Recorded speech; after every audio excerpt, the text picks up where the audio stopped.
The story begins with a girl named Zoe. Zoe is extremely happy because she's going to meet her boyfriend after a year. Zoe's boyfriend had gone to Canada for his job and was now returning after a year of duty.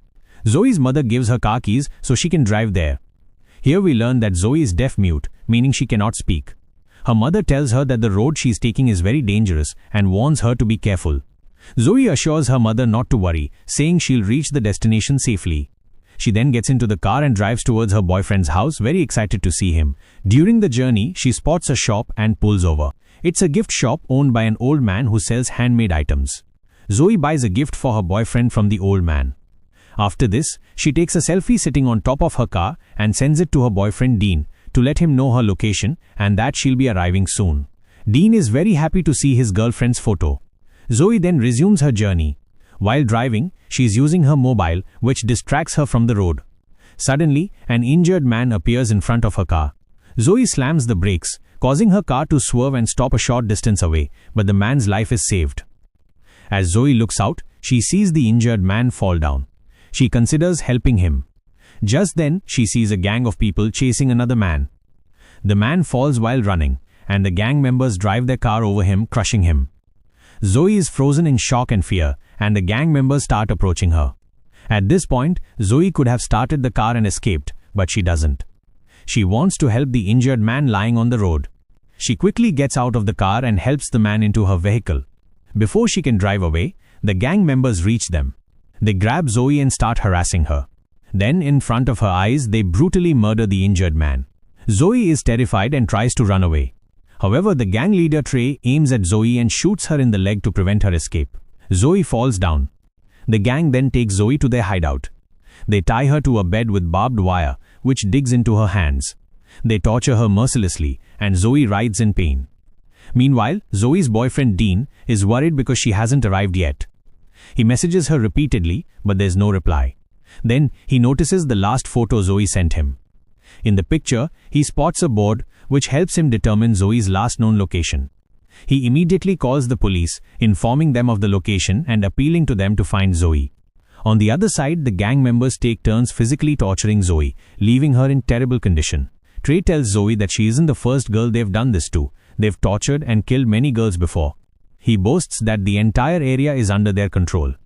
He reveals that he is the grandson of the man who annihilated the Apache tribe. He opens a closet filled with severed human skulls. He says these are all the skulls of the Apache tribe, cut off by his grandfather during the war. He picks up one skull, showing it to Zoe, and claims it belongs to the Apache tribe leader. Zoe is deeply frightened by all this, and the sight of the skulls. Trey's words were true. His grandfather was a colonel in the military. 100 years ago, during the war between American soldiers and the Apache tribe, Trey's grandfather ruthlessly wiped out the Apache tribe, keeping their heads as trophies. Trey is following in his grandfather's footsteps, committing atrocities against innocent people. After some time, the gang members realize that Zoe can't speak. One of the boys suggests, "We shouldn't torment her anymore. Let's just kill her now." But Trey, the leader, says, "Not so fast. I want to torture her more." They then make a bet over a game of cards. Trey proposes, "If I win, I can do whatever I want with the girl. If you win, you can kill her." His accomplice agrees, and they start playing. Zoe, tied up in the next room, overhears everything. She realizes that if she stays tied up, she will die anyway, so she decides to try and escape. While they are engrossed in the game, Zoe manages to free herself from the barbed wire and quietly slips away from the hideout. Trey's friend wins the card game, which means Zoe is to be killed. He takes a knife and goes to her room. When he gets there, he finds that Zoe has escaped. He begins searching for her and spots her in the distance. He catches Zoe and stabs her multiple times with the knife, resulting in Zoe's death right there. The next day, the same old man who sold handmade items by the roadside is walking with his dog. His dog sniffs its way to a dead body that has been buried in the ground. When the man unearths the body, he recognizes the girl who bought items from his shop a few days ago. The old man takes Zoe's body home and prepares a medicinal paste using herbs, which he applies to her wounds. Here, we learn that this old man also belonged to the Apache tribe. The old man performs some chants, which reveals to him how brutally the tyrants killed the poor girl. After this, the old man starts performing black magic. He speaks some incantations and performs a ritual to bring a soul back into Zoe's body. A little later, Zoe's body suddenly rises into the air. Indeed, a soul has entered her. Zoe's face has become terrifying, her eyes are black, and she attacks the old man. However, the old man quickly throws something at Zoe, causing her to lose consciousness. Meanwhile, Zoe's boyfriend drives out in his car to look for her himself. He stops at a hotel in the area. We then see Zoe. When she regains consciousness, she finds herself in the city area. She spots a public telephone and quickly calls her boyfriend, telling him, "I'm alive and well." Because of the soul inhabiting her, Zoe can now speak. Zoe's boyfriend can't believe his ears when he hears her voice. He's overjoyed to know she's alive. The connection is then cut, and Zoe's boyfriend immediately traces the location of the public telephone and heads there. Zoe is still at the same spot when she sees a police officer. She approaches him for help. But then she realizes that the officer is one of the gang members. Seeing him, Zoe is filled with rage, and here begins the real revenge. Zoe follows the police officer to a club and stands behind him. The gang member is terrified when he sees Zoe. He can't believe she's alive again, as they had killed her. Zoe's eyes turn completely black again, as if an evil soul has possessed her. The gang member attacks Zoe, but she is not the same Zoe as before. Zoe starts beating him brutally, causing him to scream. Then, Zoe uses a glass bottle to cut open his stomach, pulling out his internal organs and killing him. The club owner tries to shoot Zoe with a weapon, but Zoe hits him with a chair, knocking him unconscious. In the next scene, Zoe's boyfriend arrives at the public telephone location. He sees that the police are there. He asks the police about Zoe, and an officer tells him that a police officer was murdered there, and the person he's looking for isn't around. Trey and his gang arrive as well. When Trey sees his accomplice's dead body, he's furious because someone has killed his friend brutally. He's confused about who did it. Zoe's boyfriend then approaches them and shows them Zoe's photo, asking if they have seen her. When the gang sees Zoe's picture, Trey tells his friends to tell him to leave quickly, or he'll also be killed. Trey then walks up to Zoe's boyfriend and tells him, "You're wasting your time looking for this girl here because she must have gone somewhere else." He implies that they killed her. Zoe's boyfriend doesn't understand their meaning and says, "Zoe must be around here as she called me from this location an hour ago." Hearing this, all the gang members are stunned. They start advancing towards Zoe's boyfriend Dean to kill him. However, the police officer intervenes and tells them to leave the premises. When Zoe opens her eyes, she finds herself in a wooden house. A room door opens by itself. When Zoe looks inside, she sees all kinds of tools and weapons. Zoe picks up a bow and arrow and leaves. In the next scene, we see the gang. Initially, they are unwilling to believe that Zoe is alive again. But to satisfy their doubt, they go to the spot where they had buried Zoe. When they arrive, they see that Zoe's dead body is missing. This frightens them greatly, and they are convinced that Zoe is alive again. However, one of the boys who killed Zoe still refuses to believe that her soul has returned. He suggests that a wild animal must have taken her body, as it's impossible for someone he kills to survive. But fear has now set in their hearts. Trey tells everyone that they should leave their homes for a few days so they don't draw attention. He reasons that even if the police find out about Zoe, they will be far away from the area, and the police won't be able to arrest them. They all go home to pack their bags.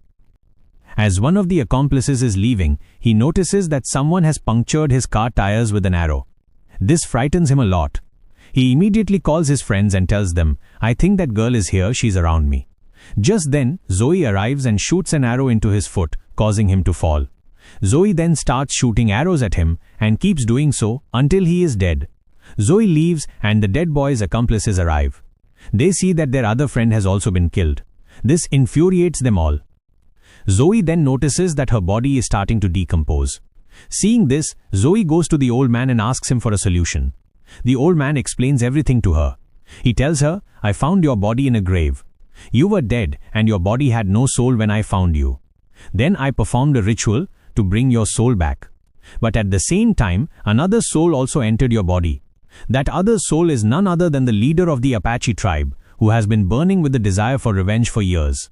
He will only find peace when he destroys the entire family of the American colonel. The Apache tribe leader chose her body because they share the same enemy." The old man also tells Zoe that her body is rotting and she has very little time, so she needs to act fast. On the other side, the gangsters understand that Zoe won't spare them now. Trey plans to kidnap Zoe's boyfriend so that Zoe will come to them and they can trap and kill her. Zoe's boyfriend is very sad, missing her, and he's crying. Just then, Trey and his companions arrive and start beating him up. They lift him, put him in their car, and start driving away. As they are leaving, Zoe appears and shoots an arrow into the neck of one of Trey's companions, severely injuring him and causing him to bleed heavily. Trey and the accomplice who killed Zoe flee from the scene, seeing Zoe alive. Zoe jumps onto their car while it's moving. A fight breaks out between Zoe and the boy who killed her. Trey's accomplice stabs Zoe multiple times with a knife, but it has no effect on her. His eyes widen in disbelief. Zoe is about to kill him when Trey suddenly slams on the brakes. Zoe falls onto the ground in front of the car. Trey laughs and drives the car over Zoe several times, but it has no effect on her. Trey is stunned and realizes that she cannot be killed this way. Trey then speeds away and drives to their hideout, where they tie up Zoe's boyfriend. Their injured companion, whose neck was shot with an arrow by Zoe, is also there. He is in terrible pain, and they aren't letting him go to the hospital, fearing that Zoe might find their location through him. Trey's friend tells him, "When I saw Zoe's eyes, they were completely black. It looked like a soul had entered her through magic." Hearing this, Trey immediately understands that's the work of the old man selling handmade goods. Trey says, "I know an old man who lives in the same area where you buried Zoe's dead body. I'm certain that he did this because he is a member of the Apache tribe and he brought a soul back into Zoe's body." Trey is in distress and knows that Zoe won't spare him now. He hires many security guards with lots of guns for his protection. Meanwhile, Zoe is taping up her cut-up body. The soul of the Apache tribe leader appears before her. He gives Zoe 2 weapons that they used in the war. Night falls, and Trey's injured friend is in terrible pain, so he quietly decides to go to the hospital. He quickly takes his car out and drives towards the hospital. He is very scared, worrying that Zoe might appear in front of him on the way. And so she does. Zoe suddenly appears in front of his car and throws a rod at him. The rod pierces his stomach, and the car loses control and flips over. Trey's accomplice also dies. Trey starts telling Zoe's boyfriend everything, how they abused and tortured his girlfriend. Zoe's boyfriend is devastated and cries over the atrocities committed against Zoe. A little later, Trey realizes that Zoe has reached their hideout. When he sees Zoe, he alerts all his men. But Zoe is killing them one by one. Trey then looks for his friend but finds out that Zoe has killed him too. Zoe then approaches him, holding the heart of his friend, the one who stabbed Zoe. Zoe eats his friend's heart in front of his eyes. Trey is terrified and runs outside. Outside, he sees a police officer. The officer tells him, "Don't run, stay here. I'll take control of everything." But Trey pulls out a weapon and kills the police officer, then flees. Zoe then goes to her boyfriend. Her boyfriend cries profusely upon seeing her. He asks Zoe to stay with him, but Zoe has very little time. She needs to complete her revenge, so she leaves. Trey then goes to the old man and at gunpoint demands, "Tell me, how did Zoe come back to life?" The old man tells him the entire truth. He also tells Trey that the soul of the Apache tribe leader is inside Zoe, and she will not rest until she has destroyed his entire family. Angrily, Trey asks the old man, "How can I get rid of all this?" The old man replies, "If you want to escape that girl, you must burn all the Apache tribe skulls. Only then will their soul leave Zoe's body." The police then arrive at the location where Trey killed an officer. When the police enter the house, they find Zoe's boyfriend tied up with ropes. They free him, and Zoe's boyfriend explains the entire situation to the police. Zoe then reaches Trey's house and kills Trey's family as well, because the soul of the Apache tribe is inside Zoe, and she is determined to finish off Trey's entire family. The end of Trey and Zoe. Trey, following the old man's advice, gathers all the Apache tribe skulls and throws them into a pit. But he notices that one skull is missing, the skull of the Apache tribe leader. Just then Zoe arrives, holding the Apache tribe leader's skull. Trey is terrified and grabs a chainsaw to fight her to save his life. A major fight ensues between the two. Zoe cuts off one of Trey's hands. Trey drives the chainsaw straight through Zoe's body, cutting her into 2 pieces. But it has no effect on Zoe. Zoe then attacks Trey so many times that she cuts off his throat, resulting in Trey's death. Finally, Zoe and the Apache tribe leader's revenge is complete. A little later, Zoe's boyfriend also arrives because the old man had called him there. He sees the lower half of Zoe's body in the grave. He tells Zoe, "I love you very much," and then burns Zoe's body. As this happens, Zoe and the leader's souls find peace because their revenge is complete. Zoe's boyfriend was unaware of what was happening there. The old man tells him everything about what happened to Zoe and why she killed those people. And with this, the story ends. If you liked the video, please like it and subscribe to the channel.